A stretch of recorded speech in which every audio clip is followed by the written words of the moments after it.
আসসালামু আলাইকুম। আমি ফারদিন আহমেদ। তো আজকে আমি আপনাদের সাথে একটা বিষয় শেয়ার করব, সেটা হচ্ছে আমাদের কুশি গজানোর পরে, আঙ্গুর গাছে ডলমেক্স দেওয়ার পরে যখন প্রথম কুশি গজাবে, সেক্ষেত্রে আমরা গাছের জন্য কি কি যত্ন নিতে পারি, আমি সেই ব্যাপারে আপনাদেরকে ডিসকাস করব। একটা জিনিস দেখা যাচ্ছে যে এইখানে আমাদের কুশি আছে। আপনারা দেখেন যে এই কুশির মাথাগুলোতে কিন্তু ফুল আছে। তো এই সময়টাতে সব থেকে বেশি সমস্যা হচ্ছে মাকড়ের আক্রমণ হয়। আপনারা জানেন যে আমাদের বিভিন্ন ধরনের মাকড়ের আক্রমণ করে থাকে, বিশেষ করে লাল মাকড়, এরপর একটা মাকড় পাবেন সবুজ মাকড়, বা এই জাতীয় মাকড়গুলা যখন আক্রমণ করে তখন কিন্তু এই কুশিগুলা এবং এই পাতাগুলা একভাবে জড়িয়ে ফেলে।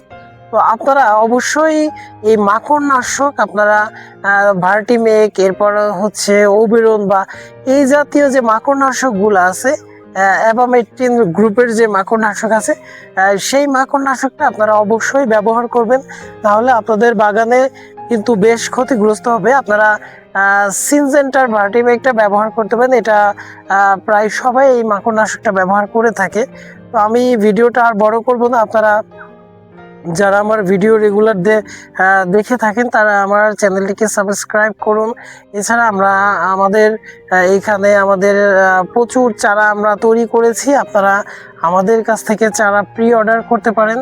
তো এখন মাহে রমজান চলছে, সবাইকে মাহে রমজানের শুভেচ্ছা জানিয়ে আমি আজকের মতো ভিডিওটা শেষ করছি।